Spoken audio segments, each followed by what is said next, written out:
everyone, I am Osima Biswal. Today I will discuss about effects of inflation. If you like my video, please subscribe my channel Economic Tech.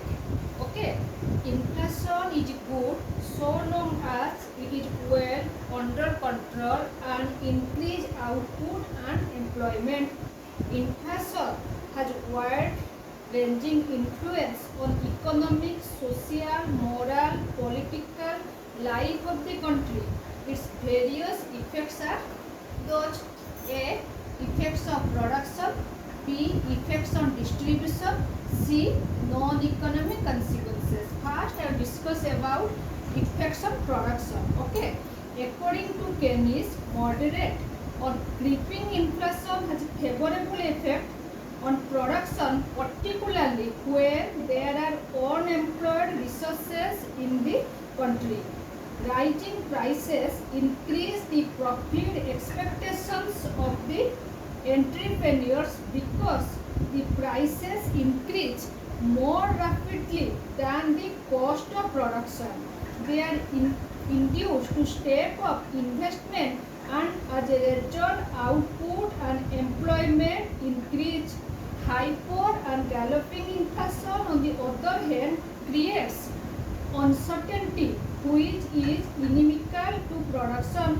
Thus, while mild inflation is favorable to production and employment, particularly because full employment, hyperinflation is generally harmful for the economy. The adverse effects of inflation on production are stated below.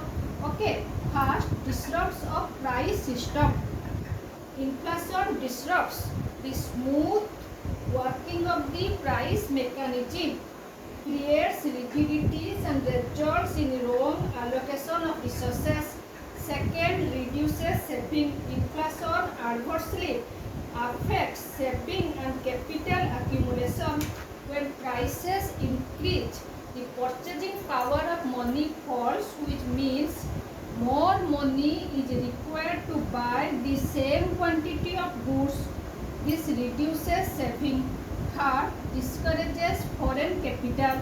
Inflation not only reduces domestic saving, it also discourages the inflow of foreign capital into the country. If the value of money falls considerably, it may even drive out the foreign capital invested in the country. Fourth, encourages hoarding.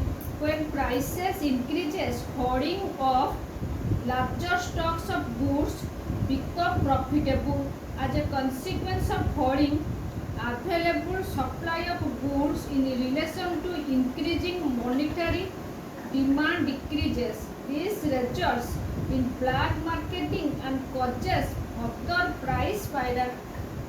5. Encourages speculation activities. Inflation promotes speculative activities on account of uncertainty created by a continually rising prices. Instead of earning profits through genuine productive activity, the businessman finds it easier to make quick through speculative activities. 6. Reduces volume of production. Inflation reduces the volume of production because A. Capital accumulation has slowed down, and B. Business uncertainty discourages entrepreneurs from taking business risk in production. 7. Effects of patterns of production. Inflation adversely affects the pattern of production by diverting the resources from the production of essential goods to that of non-essential goods or luxuries, because the rich, whose income increases more rapidly, demand luxury goods. Okay. 8. Quality faults. Inflation creates a seller's market in which sellers have command on prices because of excessive demand. In such a market, anything can be sold. Since the producer's interest is only higher profit, they will not care for the quality. Second, effects on distribution. Now I will discuss about how inflation effects on distribution. Inflation results in redistribution of income and wealth because the prices of all the factors of production don't increase in the same proportion. Generally, the flexible income groups such as businessmen, traders, merchants, speculators gain during inflation due to windfall profits that arise because prices rise faster than the cost of production. On the other hand, the fixed income groups such as workers, salaried persons, teachers, pensioners, interest and rent earners are always the losers during the inflation because their income don't increase as fast as the prices. Inflation is unjust because it puts economic burden on those sections of the society who are least able to bear it. The effects of inflation on different groups of society are discussed. Okay, first debtors and creditors. During inflation, the debtors are the gainers and the creditors are losers. The debtors stand to gain because they had to borrow when the purchasing power of money was high and now return the loan when the purchasing power of money is low due to inflation. The creditors on the other hand stand to lose because they get back less in terms of goods and services than what they had lent. Second, wage and salary earners. Wage and salary earners usually suffer during inflation because A.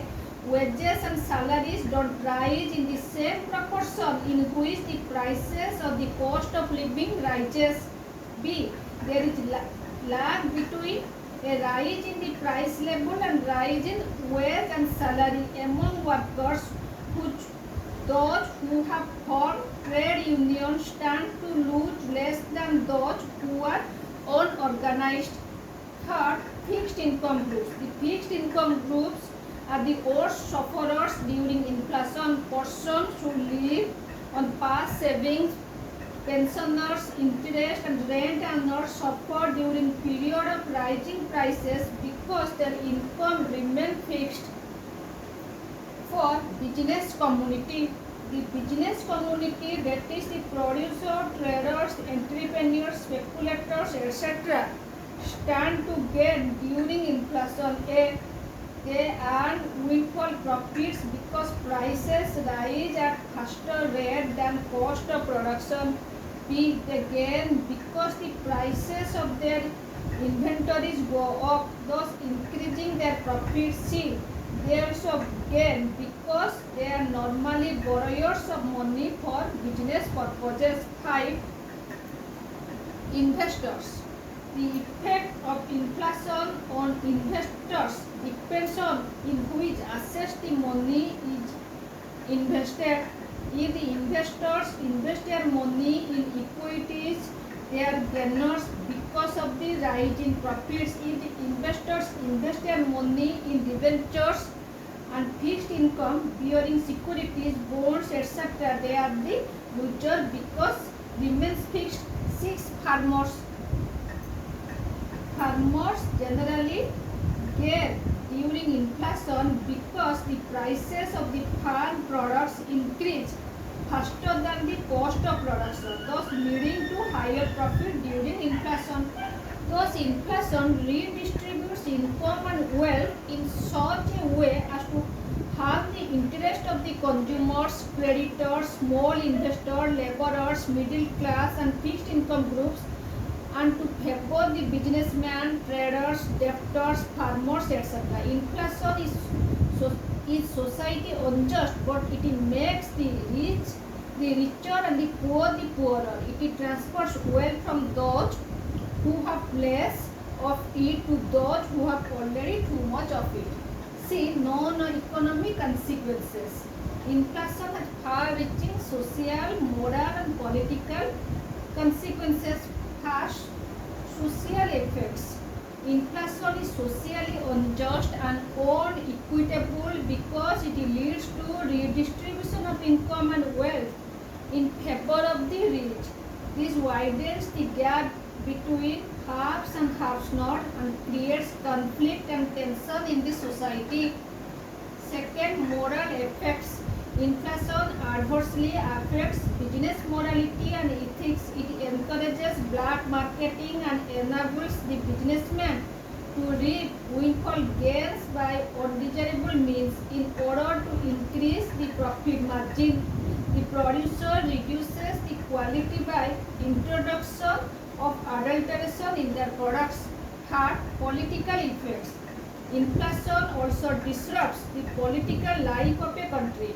It corrupts the politicians and weakens the political discipline.